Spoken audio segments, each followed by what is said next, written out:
प्रेम से बोलिए गौरी पुत्र गणेश की जय हो। ओम नमः शिवाय। जय माता दी। प्रिय भक्तजनों, नवरात्रियों में नित्य प्रति हमें भगवान गणेश की कथा जरूर सुननी चाहिए। तो आज मैं आपको सुनाने जा रही हूँ भगवान गणेश की बड़ी ही दुर्लभ कथा। आप इस कथा को पूरा चित्त लगाकर पूरा अवश्य सुनिए और भगवान गणेश की जय जरूर लिखिए। प्रेम से बोलिए गणेश भगवान की जय हो। माता पार्वती की जय हो। एक समय की बात है, एक गांव में एक सास बहू रहती थी। सास अपनी बहू को खाना नहीं देती। बहू रोज नदी पर पानी लेने जाती। जाते समय घर से आटा ले जाती, नदी से पानी लाती, पंसारी की दुकान से गुड़ और घी खरीद लेती और शमशान पर चिता पर रोटियां सेकती। रोटी चूरकर घी को डालकर चूरमा बनाती। पास में गणेश भगवान का मंदिर था, वह मंदिर में भोग लगा देती और फिर खुद खा लेती। ऐसा करते करते काफी दिन हो गए। गणेश भगवान को यह देखकर बड़ा आश्चर्य हुआ। उन्होंने अपनी नाक पर उंगली चढ़ा ली तो बहू घर आ गई। दूसरे दिन मंदिर के पट खुले तो लोगों ने देखा गणेश भगवान के मुंह पर उनकी उंगली है। सब आश्चर्य करने लगे। बहुत लोग मंदिर में जमा हो गए।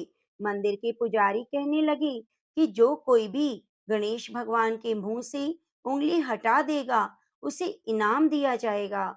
सभी ने अपनी अपनी कोशिश करी पर कोई फायदा ना हुआ। तब बहू ने अपनी सास से कहा कि मैं भी मंदिर में जाकर कोशिश कर लूं। तब सास ने कहा, इतने बड़े बड़े लोग नहीं कर पा रहे, तुम क्या करोगी? पर बहू ने कहा, मुझे एक बार जाने दीजिए। सास मान गई। सारे गांव वाले एकत्रित थे। तब बहू आई और मंदिर में जाकर पट बंद कर लिया। गणेश भगवान से बोली, मैं अपने घर से आटा लाती, नदी से पानी लाती, पंसारी की दुकान से गुड़ और घी लाती, चिता पर रोटी सेकती, इसमें आपको क्या आपत्ति? आपने मुंह पर क्यों उंगली चढ़ा ली? आपको मुंह से उंगली हटानी पड़ेगी। अब गणेश भगवान ने सोचा, इसने मेरा सच्चे मन से भोग लगाया, इसकी बात तो माननी पड़ेगी। फिर गणेश भगवान ने अपनी मुंह से उंगली हटा ली। अब बहू ने मंदिर के दरवाजे खोले। लोगों ने देखा गणेश भगवान ने अपनी उंगली हटा ली है। गांव वाले कहने लगे, बहू क्या जादू टोना किया? कैसे भगवान गणेश ने अपनी उंगली हटाई? तब बहू ने कहा, मेरी सास मुझे भोजन ना देती, तब मैं घर से आटा लाती, नदी से पानी लाती, पंसारी की दुकान से घी गुड़ लाती और चिता पर रोटी सेकती, उनका चूरमा बनाकर पहले गणेश भगवान को भोग लगाती, फिर खुद खाती। इसलिए गणेश भगवान को आश्चर्य हुआ और उन्होंने अपने मुंह पर उंगली रख ली। अब मैं उंगली हटवा दी हूँ। सास बहू की भक्ति देखकर बहुत खुश हुई और बहू से क्षमा मांगने लगी। बहू पर गणेश भगवान की कृपा हुई। उसके घर में धन अन्न के भंडारे भर गए। गणेश जी महाराज, जैसे आपने बहू पर अपनी कृपा करी वैसे अपने भक्तों पर करना। प्रेम से बोलिए गणेश भगवान की जय हो। भोलेनाथ की जय हो। एक समय की बात है, एक नगर में दो व्यापारी दो बैलगाड़ियों से अलग अलग सामान लादकर बेचने जा रहे थे। एक गाड़ी में नमक और खांड थी, दूसरी गाड़ी में मिश्री और मेवा थे। दोनों बाजार में बेचने के लिए निकले। रास्ते में गणेश जी का मंदिर आया। उस समय गणेश उत्सव चल रहा था। दोनों ने अपनी बैलगाड़ी से ही गणेश जी को सिर झुकाया।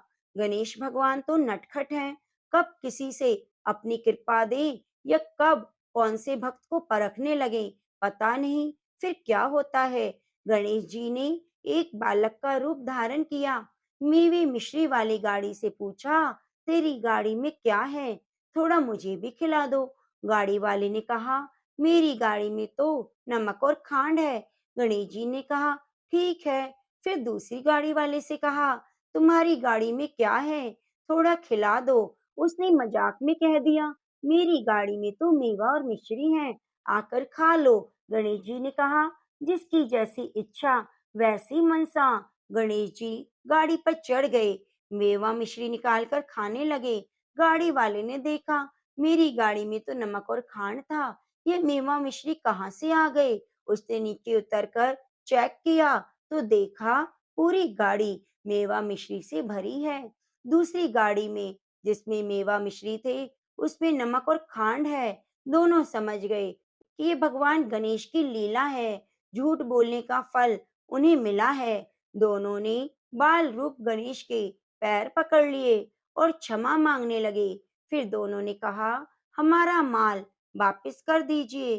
फिर गणेश भगवान जिसका जैसा था वैसा कर दिया। दोनों खुशी खुशी वापिस आ गए। दोनों को ही गणेश भगवान की कृपा प्राप्त हो गई। गणेश जी की कृपा से उनका घर अन्न धन से भर गया।